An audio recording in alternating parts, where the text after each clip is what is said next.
Welcome to Weaving Trust Podcast. Hi, I'm Kathy Doherty, the People Navigator, and I help businesses avoid hiring and holding on to horrible people. This podcast is a space for honest, human-centered conversations about how trust shapes the way we lead, work and live together. I'm so looking forward to you hearing the stories that each guest has to share, and each episode will be slightly different because as we weave our way through the journey of my guest, we may go off on a few tangents here and there, but that adds to the enrichment of the tapestry that we're weaving. I hope you enjoy this journey as much as I did. Hi, Amanda. Welcome to Weaving Trust Podcast. I am delighted to welcome you here. Thank you so much, Kathy, for having me. Delighted to be here.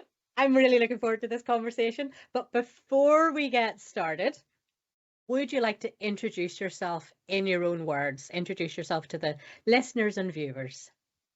Okay, so I am Amanda Barr and I am a breakup and divorce mentor, champ mentor, but mostly mentor.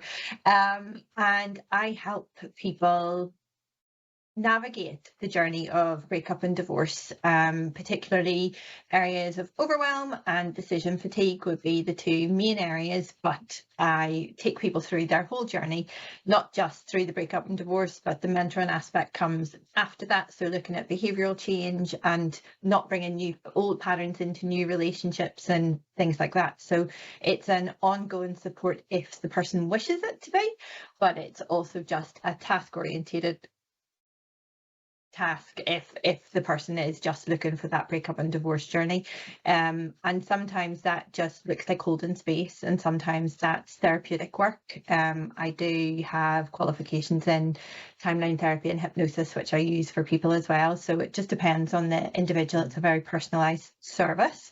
It's very individual experience. There's no two people are the same, so therefore no two divorces are the same, so I tailor everything to each person that I embrace. Yeah, that's me. I look forward to exploring all of that more with you. Thank you. All right, so before we kind of get stuck into all the deeper stuff, is there anything right now that you find that is grounding or joyful or that's keeping you sane in your life right now? Keeping me sane. Oh my goodness. Well, I've got a couple of things that keep me sane. Journaling and gratitude are two of my go-tos. I generally try to start my day with a bit of intention setting through journaling. And then I end my day with my three areas that I'm grateful for, which are usually hopefully reflective of what was set as an intention at the beginning of the day. And it's really just an accountability for myself.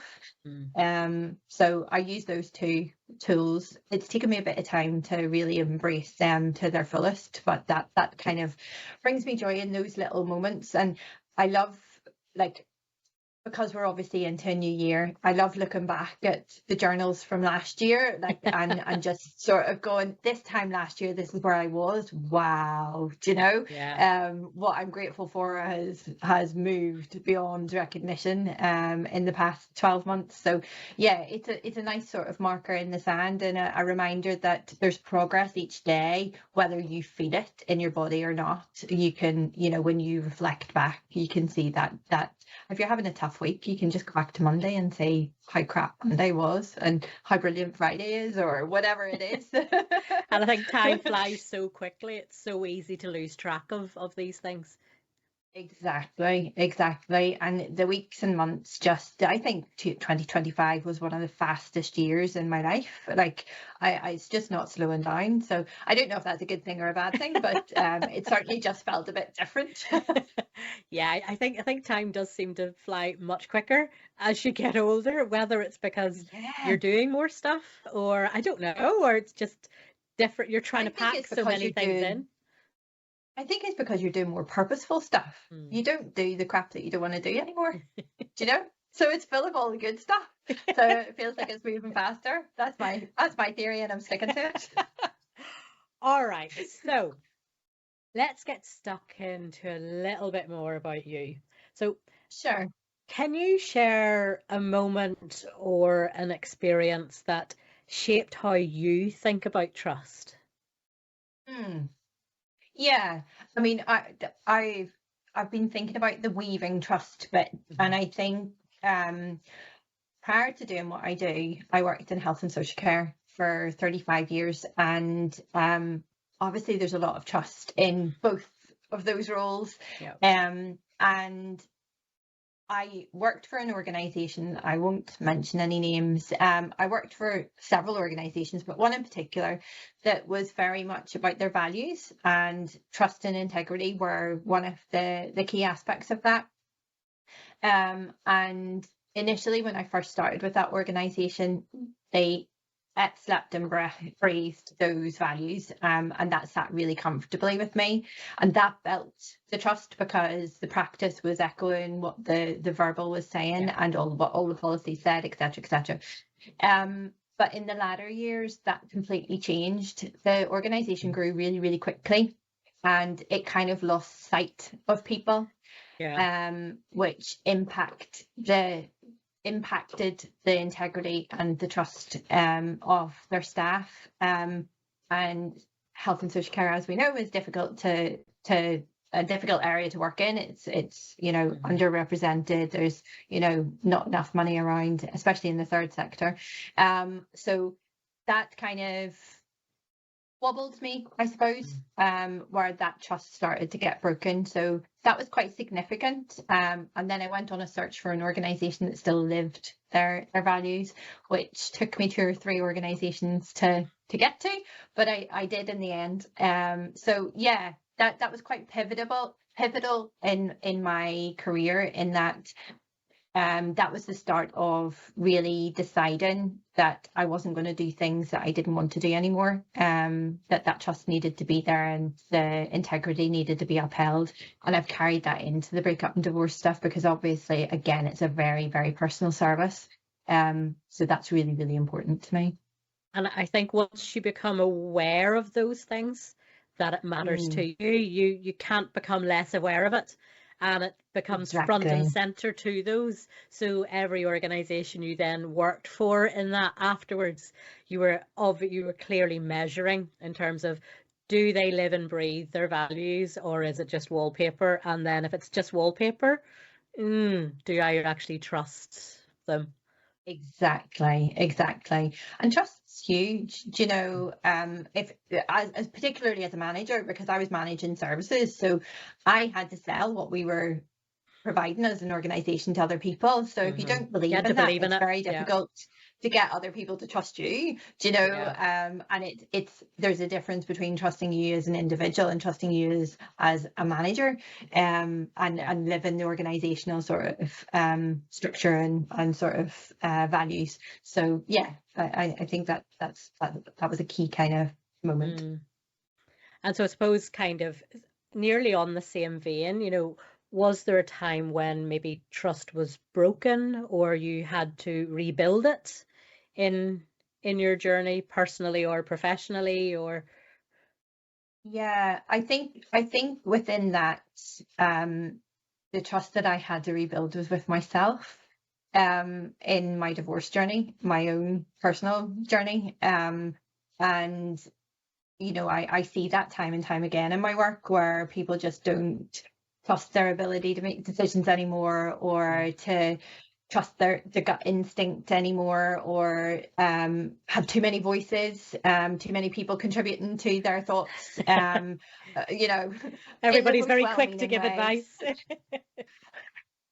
Yes, all of those kind of things. So that the trust broken was giving up my own beliefs and values within my own relationship to keep the peace, to keep the unit the way that it initially started, bending and weaving, but to the point of breakage, was not advisable. But I that's what I found I had done, and it was a very slow process. So it's like almost you have to have got to the break point before you kind of go, oh, how did that happen? and then it's the rebuilding from there. And that was really, really tough. That's taken several years. Not gonna lie, like there's real simple things that you can do that you know can start rebuilding the foundations of that. But to really truly live within trusting your own instincts and your own gut feeling takes practice, like confidence loves evidence. So you need to be getting it out there and trusting in yourself to be able to do those, but also trusting that you can make incorrect decisions and manage them. It's not just about getting it right all of the time either. It's about that self-belief in what you can do and what you're capable of, the capacity to carry. So yeah, it was rebuilding trust with myself, I think, in letting things slide too far. And I think it's that, that when it comes to that decision making, is that you only know if it's the right decision with hindsight after the event. You make the decision, the best Exactly. decision you can, but if your confidence is knocked, you're too scared to even make a best decision. You're paralyzed by that. Exactly. Yeah, exactly. And that's echoed in work as well. Like in previous work, particularly health and social care, there's so many risk issues. There's health and safety, there's medication, there's finances, managing finances for other people.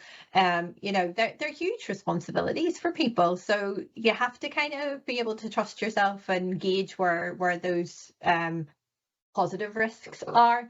And be able to embrace that element of positive risk taking rather than being risk adverse. And I think when you first go through a breakup, that risk adverse is the first port of call, because you're like, well, if I don't go outside of my comfort zone, then I'm in a safe space. Like, I know that I can handle that. But it is building that trust to then realize that you need to step out of it to believe that you can do it. So yeah, that's a journey in itself. And just thinking, because that's as relevant in the employment, when you're an employer. And I think we've all made the mistake of trusting the wrong person at some point when, our spidey senses have said no, but our logic brain has kind of said, well, on paper or whatever the circumstances are, then yes. So can you think of something where you've either maybe hired or trusted somebody when your spidey senses have said, rang the alarm bells, but your logic, because your brain has said, no, on paper, perfect.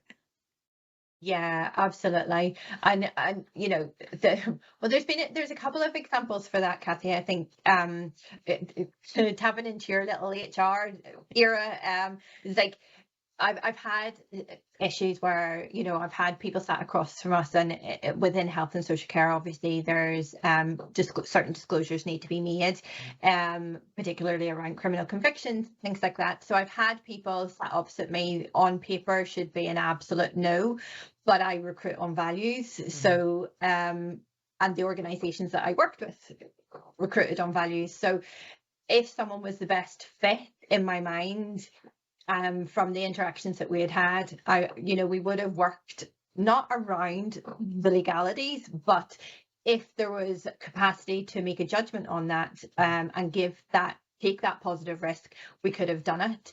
But there have been times where that hasn't been the case, that there's been somebody's a straight shooter down the line, no sort of historical issues, but maybe have bounced around a little bit. And health and social care has been one of those areas where before we had NISC registrations and stuff, people bounced around organisations and misdemeanours really weren't kind of commented on.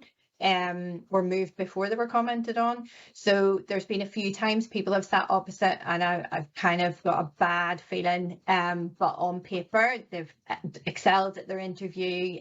We did a formal interview, we did an informal interview where they met some of our clients, etc. And they've passed all of those things with flying colours. References come back good.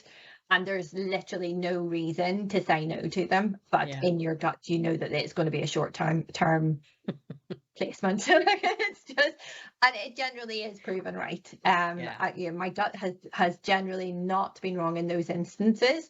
But that's never say never. They're always open to those new experiences. But yes, there's even with new people coming into my business now, do you know, there's people where they are in such overwhelm, it's sometimes hard to get a read of Yeah. where they're at, because there's so much going on, and it's another decision, as I said about decision fatigue earlier, and it's just not sort of their normal kind of pattern of behavior or their normal interactions, and it's trusting yourself again to sort of see past that, and see that, you know, there's room for that. I believe that I can work with anyone, but it's just given the right circumstances for that. So yeah, and giving them the right space to be able to give you the best of themselves as well, in nurturing that relationship along. So yeah, there's been a couple of pinpoints for those kind of tester experiences. Okay, so can you think about anybody who has taught you something essential about trust? Okay. Somebody that has taught me something about trust.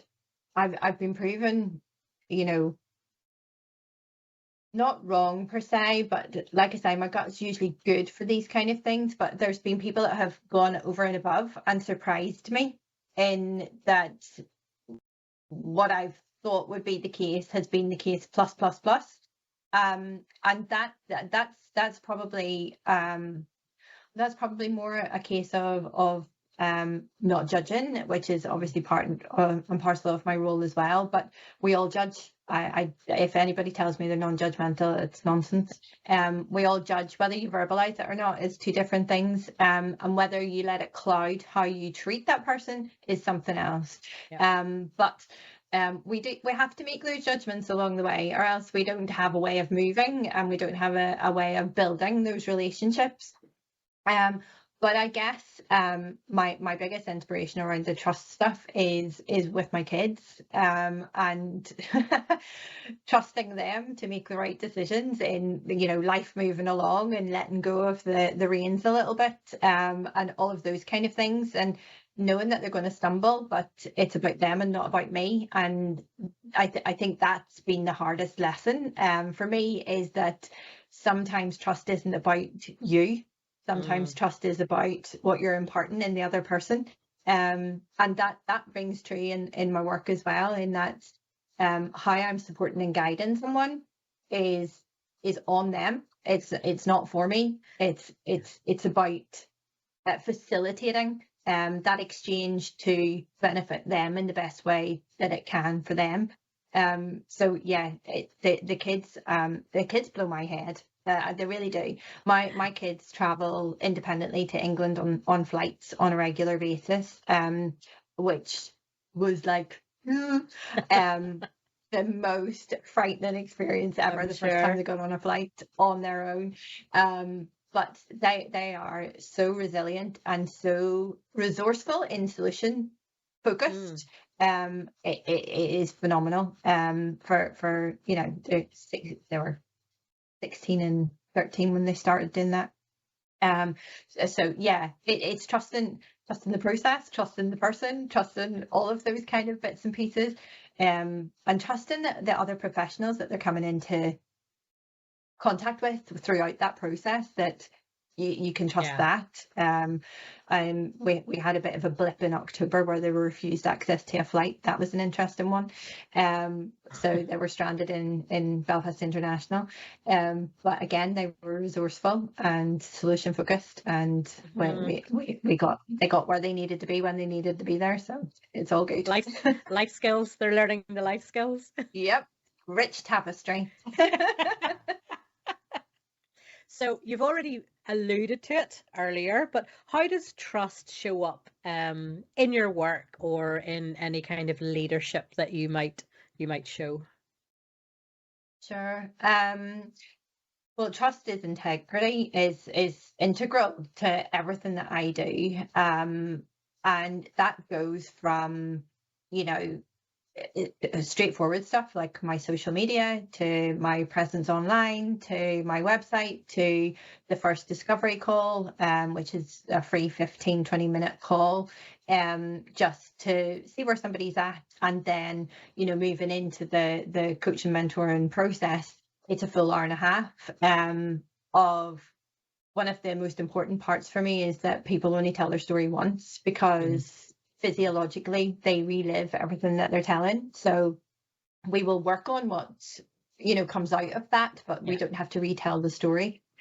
So I have to get to a point where people trust, and I was there myself. I followed the person that I did my training with for nearly 2 years before I clicked the button to do the actual training. It is about that exposure, and you know, that lurker kind of building of trust in the background before stepping into that. So I know that someone has already, generally speaking, done their homework on who I am and how I present myself and the nature of how I approach my work. Or it'll be a personal recommendation where they've had a conversation with someone that has worked with me, which is frequently how I get my clients, is generally word of mouth. But that sort of trust building is around making sure that I do what I say I'm going to do, make sure that I show up when I say I'm going to show up, because sometimes that's the only constant and steady thing that you've got available to you to interact with that individual. So yeah, it shows up in that, but it also shows up around things like confidentiality, around managing someone's story, looking out for their psychological safety when they're sharing really, really personal things with me. And you know, like I say, that just means trust is a thread that goes through literally every aspect of what I do. And what about in those most challenging moments? You know, what helps you build that trust? Say if it's the first encounter after someone's lurked and been following you. Yeah. You know, how, because it's, or even when you're in the process and, you know, you're hitting a challenging moment, what helps you build that trust with others in those moments? I think it's I think it's my no back doors approach. You know, what you see is what you get with me. So if I feel like you're holding out, I will gently question that, and I will become curious about why that is. And we all avoid things for good reason. Do you know, we all don't want to talk about certain things for various reasons. But it's been open about that and exploring that in a really gentle and supportive, empathetic way, but equally challenging that thought process about why the person maybe feels like that, and demonstrating how that isn't actually an accurate reflection, not just of me, but maybe just of someone else, maybe that they're finding difficult to trust, or that they're building a relationship with. So it's there's markers along the way for that, and I suppose it is around that consistency in my approach to each session, and that builds. You know, I definitely do find that whilst someone tells their story in the first instance, the depth of detail deepens with each connection, and you know, each experience. So I do a lot of work around family court, and where people get really anxious. I can do some hypnosis around that with my training to kind of help build that sort of base level, reduce that base level for going into that situation. So there's things like that where I remain solution focused and help them guide their own path, but have tools to help them with that. And when they see that those tools work, I mean, people have huge shifts in a 15-20 minutes initial call that definitely sort of lands that, oh my gosh, like this works. So there's that exponentially increases the trust, because people have had such a shift. And sometimes that's just it's always asking the right questions in the right manner at that time, and meeting the person where they're at. So I don't push people past the point where they believe they are. I actively encourage them to think about that, but it's not about my time frame, it's about their time frame. So, I struggle when people say, so how long is the process? How quickly can you get me through this? It's kind of not like that. That all depends on you. Yes, exactly. Only you could answer that question, not me. But yeah, so it's a true partnership, I guess. And that trust works both ways. They have to trust me enough to give me enough information for me to be able to meet them where they're at, to be able to move them forward as far as they can in the space of the time that we've got. So what about yourself then? Are there any kind of rituals or habits or beliefs that help you stay anchored in trust? Because when you're dealing with everybody else's issues, and how do you ensure that that then doesn't impact on you and how you deal with people? Yeah. So obviously sometimes there's potential to be triggered by a client's story because it's close to your experience, your personal experience. I have a number of things in place to make sure that I am keeping myself safe in those ways. And that is about trusting myself too. So it's a level of self-awareness that I have entered in, that I rely on my own coach supervision, which I have a fabulous group in Belfast that I meet with. I keep myself sane doing things like networking, where I met your lovely self, in store once a month. And that is in my diary every month, unless there's something extreme that comes up. That's fresh air, walking and talking, doesn't have to be work related. That keeps me sane. And then I use flotation therapy. If there's something that I need to work through, I will go to Hydroways and have flotation, and that works for me. And it's a very quick sort of fix for me. So I can process really, really quickly once I've floated. So there's a number of different markers, professionally and personally, in managing that. So that keeps me grounded and it keeps me in flow. And it doesn't keep me stuck. I can process stuff and move forward from it. And I also have a few people. I have a network. I'm a member of the International Divorce Coach Centre of Excellence. So we have a support group within that for each other. Whereas if there's anonymized difficult cases, or there's a part that you're struggling with, that you can get advice from other coaches that are working in the area, that can advise and guide you, and that, well, you're holding on to that a bit hard, or you're trying to push that a little bit too much. Maybe if you try this, or open up that channel of communication, those kind of things. So there's a number of different elements that I pull on to keep that steady. But it is about self-awareness and being that, checking in with yourself after each session and making sure that you're debriefing. Yeah, that you're not carrying other people's emotional turmoil with you into your life. Exactly. And I am pretty good at sort of disassociating from those things. I think I've only had 2 occasions where I've thought, ooh, that was a bit close to knuckle. And I've used the processes that I've outlined there to kind of handle that. And, like I say, it had passed really quickly because those strategies work, because I'm aware of what works for me and what doesn't. But yeah, it's about compartmentalizing a lot of that stuff and not carrying stuff around, because it's not yours to carry. It's not theirs to carry either, actually. So they just haven't realized it at that time.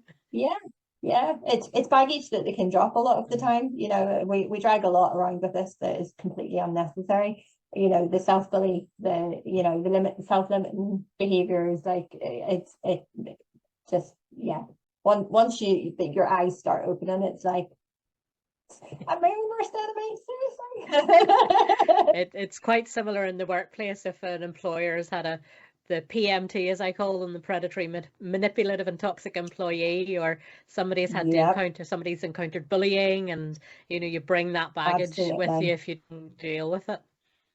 Yeah, and moving, you know, like I say previously, where characters have moved from one organization to another, and they're just on the cusp of being caught out, and they move again. So yeah, absolutely, absolutely. I can see the parallels for sure. So what about a situation then when trust was tested, either for you or for somebody you were supporting, and what did you learn from that experience? Oh, that's a good one. I'm learning about it. I think I think it is around. I keep coming back to that sort of level of self-awareness and self-trust because it's so underestimated. So I had a client who literally self-esteem was through her boots, and self-trust was non-existent. Every decision that she'd made for the last number of years had been questioned or overturned, or both, in her personal life and her professional life. Oh, goodness. Yeah, that's a lot, you know. All she had where that wasn't challenged was her family life, as in her extended family, not her immediate married family. So parents, sister, etc. So that was really tough for her to navigate. But again, when we looked at her values and where they sat and started creating structures around that, she was able to start making those decisions again, but not just make the decisions, but stick by the decision and not be swayed by other people's opinions. And we started that in work rather than in our personal, because that a level of dissociation where she could distance herself from the overall outcome because it wasn't, the emotions weren't as hard to handle. And once that started to happen and she felt it self-empowered and was able to address those things, it wasn't even something that we needed to talk about in our session. She just transferred that learning into her personal. And I think that was a lesson for me then, that sometimes it doesn't need to be pushed. Sometimes it's just give the opportunity and then let them go. So I think that's probably one of the most powerful ones I've experienced through the coaching and mentoring, where somebody else has taught me to like trust my process. I suppose it works. So there you go. Absolutely, yeah. And you don't need to always do it step by step. You need to follow a pattern, but you don't need to replicate those steps for different situations. People are capable of transferring that learning. So And so thinking about trust across in different groups and with different people, and you know, how do you differentiate, or how do you navigate trust, you know, with maybe different teams or communities or relationships? How do you adjust to all of those?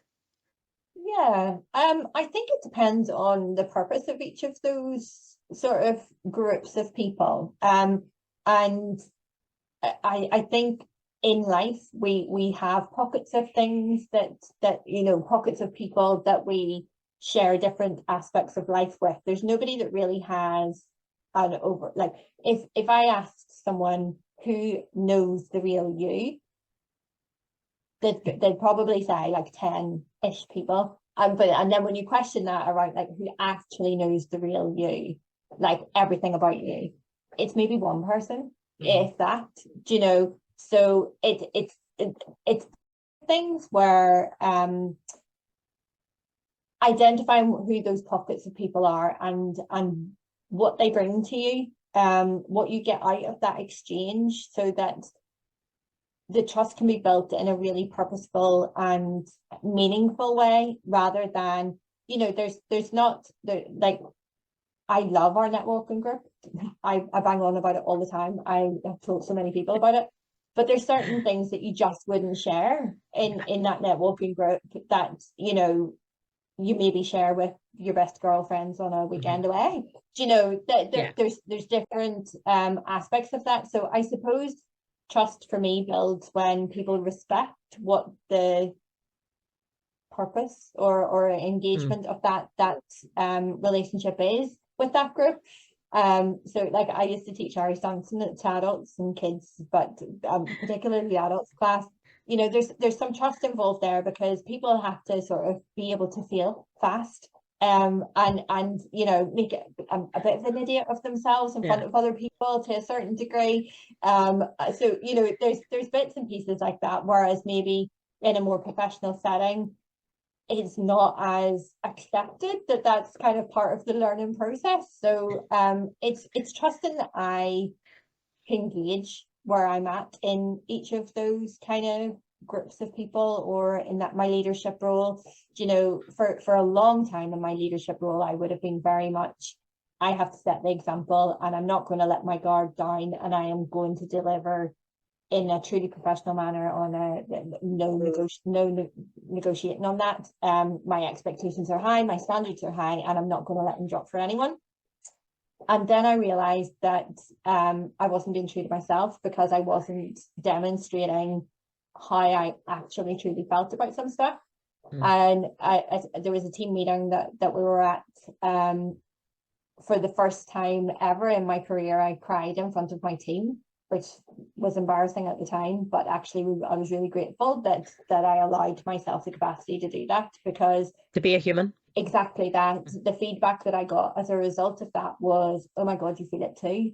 Do you know, we thought that it wasn't touching you. And you know, this is post-COVID, you know, where people had given up their lives for 10, 14 days and left their family home and moved into houses with people who were infected. And you know, got very little thanks from you know the world. So yeah, I was pissed off about it, not gonna lie. Do you know, quite rightly so. I was annoyed that the recognition was very minimal. And I just shared that and sort of said, look, it hurts me that you aren't getting the recognition that you can, and it hurts me that I can't give you anything more than what I've currently got. So yeah, that was a huge lesson in, you know, I trusted them to do what they needed to do when they needed to do it, to the extent that they needed to do it, but equally to be able to then give them back something tangible, to say that I was human and I was I was experiencing a lot of those feelings myself. I was able to navigate that a little bit easier, I suppose. But yeah, I don't recommend crying in front of your team on a regular basis, to be fair. But it does help to show that we're all human and not super people, you know, super women, and nothing affects you, and it all's like Teflon and slips off. Yeah, toddle along there, you know, I'm finding my little office over here. You know, no, I'm tearing my hair out. And so what is something you've had to unlearn about trust? Oh goodness. Ooh. Or narrow it down to a couple of things, or one thing if you can. I think what I had to unlearn was overprotecting myself. Once I'd realized that I needed to replace the self-trust and rebuild the self-trust, then I needed to let that flow and unlearn that overprotectiveness of my trust and be open again. So I think I'm there. You know, like I say, there's pretty much no back doors in me. I'm a pretty open book, but I had closed down for a long time. There wasn't people getting in to the level that I would have let people in before. But I feel like I'm back to that point where, you know, ask me anything. You know, if I've got a story to tell you, I'll share it. If I think it's going to help, I'll maybe blaze it out a little bit more. But no, there's no back doors. And I'm more than happy to acknowledge that was hard work. Again, you know, that was the other side of building the self-trust, was not just that you have to build one side up, you've also got to drop the other side down, and it's getting that balance. Whilst you don't just open yourself to any old nonsense, you know, it's being aware of your boundaries, it's being aware of who you are, what your values are, what you'll tolerate and what you don't tolerate, what are your non-negotiables, they're all aspects of what I cover in that recovery journey. Because they are your building blocks, they're the foundations of what your new life, whatever that means to people, is going to be. You know, you can never go back to who you were. You just become who you're meant to be. So the building blocks need to be solid. And you need to have a really clear understanding of that. So it is around that kind of relearning the protection and letting go of that, because that's kept you safe for quite some time. So you may feel you've covered this, but if you had to name 2 or 3 threads that help you weave trust, what would they be? My biggest thread for weaving trust is that you don't need to have the end figured out. You have to trust the process. You have to believe in yourself enough to know that, a bit like what you were saying before, it's like that the next step is the best next step that you can take given the circumstances and the knowledge that you currently have. So around the risk taking, you have to be proactive around it. You have to trust in the process. You have to take a next step. So you might as well take the next step forward rather than backwards. Like, who wants to go there? You know, you've parked that for a reason. So I guess that's what, you know, that next step, trust in that next step. And with that next step brings more clarity. You know, a lot of people would say to me, but what if it's the wrong move? It's never the wrong move, because you're still a step more forward than what you were without making that decision. Whether you're branching off left or branching off right makes no odds. You know, wherever you're supposed to end up, you will get to, whether you take the left road or the right road. I actually just put a post up today. It's taken me 3 months to get my car through MOT. It's the longest route ever of processing an MOT. It's ridiculous. But sometimes in life, you know, you hit dead ends and you just got to go a different direction.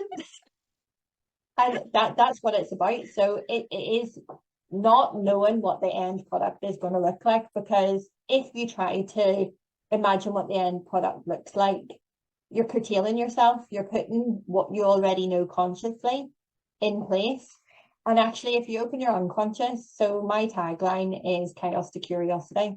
A lot of people come and say that they're seeking clarity. Sod clarity. Clarity is not enough for me. Clarity is great. It's part of the journey. But I want people to become curious. Like, drop the boundaries, drop the what you know, like, just open your mind to anything is possible. You know, if you want to go around the world in a camper van, go around the world in a camper van. Who is stopping you other than yourself? Like, you're putting limits in place. If that's truly what you want, there's a possibility of doing that. So trust in the process. You know, get curious about what that could be. And that, you know, when people first come to me, they're like, you are mental. Yes, I probably sound like that right now to you, but see, in a few weeks, months' time, you'll be like, do you know that curiosity thing that you were talking about? Because unless you're curious, you know, think about kids. Do you know, kids learn about how crap life gets after a while. Do you know, there's nothing stops them. They'll try anything. They'll take on the biggest challenge ever without questioning themselves, because they don't have any evidence to say otherwise. So instead of creating the evidence to say that you can't do it, let's create the evidence to say that you can. Let's go for it. If you need the evidence to build your confidence, which builds your trust, then okay, how are we going to do it? Let's pull it apart, put it together. Like, I remember people would have said to me, well, why would you do that? And my response is always, why not? Why not? What's the Dr. Pepper ad, you know, what's the worst that could happen? You know, exactly. Just give it a go. Exactly. And, you know, again, whatever dead end you hit, you know, there's still something else at the end. It's never a dead end. It's just a block. So how do you get around it? How do you get over it? How do you get under it? How do you blast it apart? So for any listeners or viewers, Amanda gives you full permission to head off around the world in a camper van. Just go and do it. Yes. I bought a camper van with my divorce money. So envious. It was the best purchase ever. It's on my list. It's on my list. Me and the dog off around the coastline and off 100%. All over the world. But, you know, and it doesn't need to be, you know, a big trip. Sometimes I just go down to the beach to work. You know, sometimes I just go into the forest to work, because that just, it shifts your where you can see what the possibilities are. Sometimes you need to change your state to be able to open up those channels. And behind that wheel is just where am I heading? So whenever trust feels fragile or uncertain, what do you return to? Ooh. Values, I guess.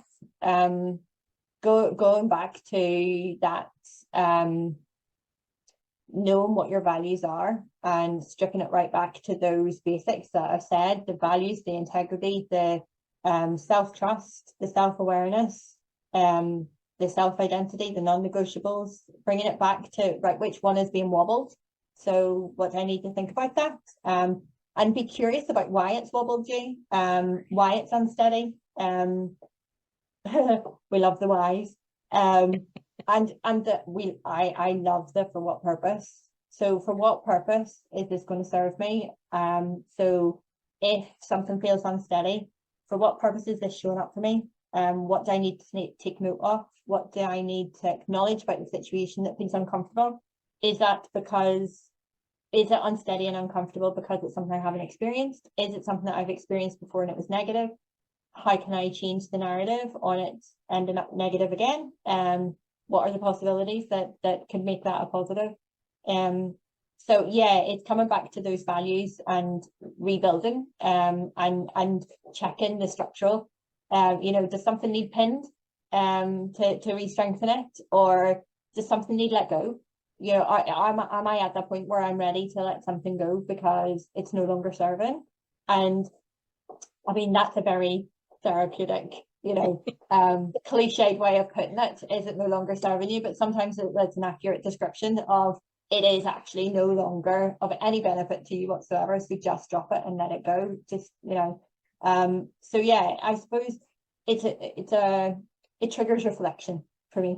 It triggers reflection back onto my values, and are they pitching at the right level? Is there something that I need to address? Yeah. Is there a phrase, a quote, or a story that reminds you to lead with trust? Or a story. Well, the I don't know if you're aware of positive intelligence and the PQ community. With Shazad Charmaine. I did a course with the PQ community a little while back, and they have the story of is it good or is it bad? And when things feel a little bit wonky, I go back to that, because sometimes something feels bad, but actually you don't know what the path ahead looks like, and it could be the thing that saves you. So it's things like, you know, part of the story, I think it's a Buddhist story, but part of it is that a farmer, you know, finds a wild horse, breeds it, and has phenomenal success with the foals from that match. But then the stallion kicks the son and breaks his leg. And the next day, the National Army come to recruit teenage boys for the army. You know, everybody was like, "Oh my gosh, that's terrible that the boy's broken his leg." But the next day, recruitment happens for the army, and you know, the farmers all, is it good or is it bad? They recruit for the army, and they're like, "Aren't you so lucky that your son isn't taken? But is that good or is it bad?" You know, so that ethos of, you know, it might feel bad right now, but it could be down the road that, you know, that's the thing that actually got you where you needed to be. So like, I don't know, like the car failing MOT, you know, honestly, I was so convinced that for the first time ever, I'd taken it to be serviced before I took it to MOT. So I drove off all you won't be doing like, that again. I'm passing. No.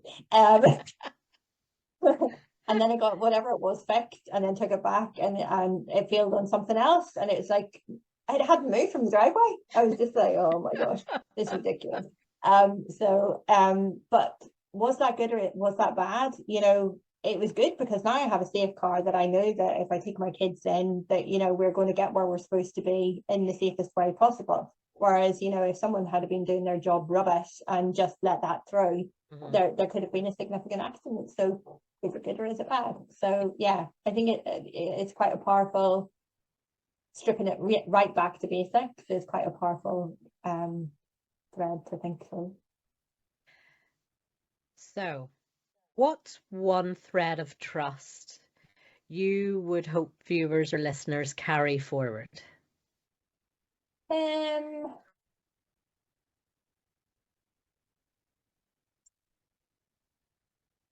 To trust yourself, I think, and to keep flexing that muscle of being able to trust yourself, putting yourself in those situations where you're exercising that choice and that decision, and not seeking other people's opinions. I said earlier about all of the noise from other contributors to your thoughts.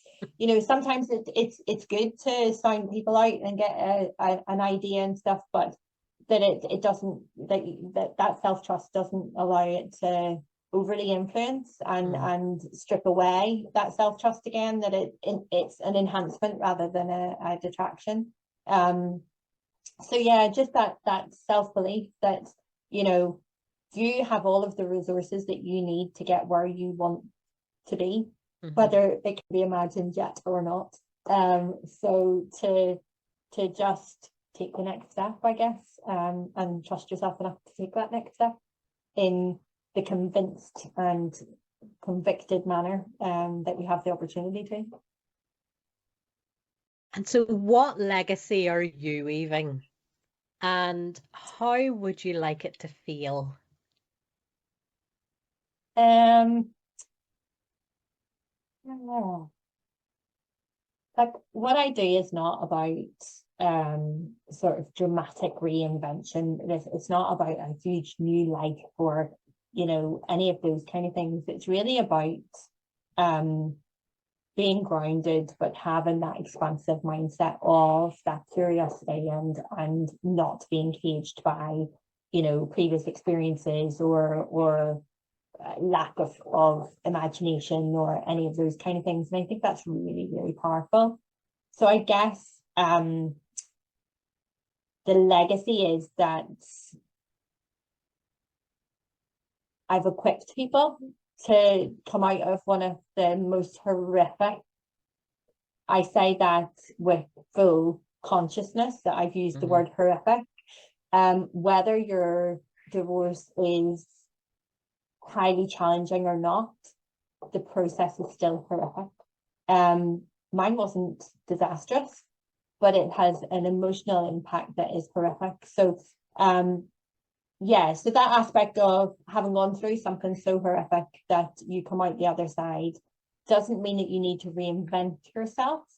There's aspects that need to be reevaluated and reflected on. But that it's building on who you always were. It's all who you always were meant to be. You've just maybe been hiding your light under a bit of a bush for a while. And it's that legacy of creating the space for people to embrace that in themselves and go fly and make amazing decisions and have the most wonderful life that they could never have experienced prior to coming with me. Sounds absolutely amazing, and what a legacy. So well, I hope. Well, I'm sure your clients will agree in terms of the feedback hints in that direction. Yeah. What they thought was possible versus what actually happened. Exactly. Yeah. And just having that childhood sense of imagination again, and we get bogged down as adults of the expectations and other people's expectations, not even our own, but sometimes our own, which are so limiting. And it's just when I used to deliver training, I delivered training on person-centered planning and person-centered care in my previous roles. And when people come into the training and see colouring pens, they're all like, oh God, she's at it again. But sometimes just thinking in a different way. So some of the training I would have done would have been, you cannot write down any words. You have to make a pictorial representation of what it is that your 3 dreams or wishes are. So a wish for yourself, wish for someone else, and a wish for the overall world. And they'd be like, I don't know how to draw that. I don't know how to draw. This is about engaging your imagination. So let's not keep telling ourselves it's not GCSE art level that you're going to be examined. You're not going to be evaluated on it. You know, this is for you, just you. So sometimes it is about taking people through a different thought process and visualizing things. It obviously depends on what kind of individual they are. But sometimes it's going outside of that normal remit of let's talk that through, because sometimes let's talking it through hits the same pattern of thought. So it's interrupting that thought pattern and looking at it from a different point of view. And some of that helps in sort of the negotiations around, marital assets and things like that, where, if you're shifting into somebody else's shoes, for example, we have an exercise, a tool that I use that it's called shoe shifting, you're literally removing yourself from your own body and putting yourself in somebody else's, and trying to understand the situation. But it's done through not just the thoughts. It's about pictorially describing that, or singing humming a tune that the feelings make you feel, or just using the other senses. So it's it's an interesting process. But yeah, it's sometimes just thinking in a different way. It keeps it interesting. It's always good for the brain anyway. It's always good for the brain. No matter what else, it's good for the brain. Exercise imagination is key, because we restrict ourselves so much unnecessarily. So yeah, great things happen to great thoughts. You have to think it. Everything happens twice. Once when you think it, and once when you do it. And if you can think it, then you can do it. So let's go. Well, thank you so much, Amanda.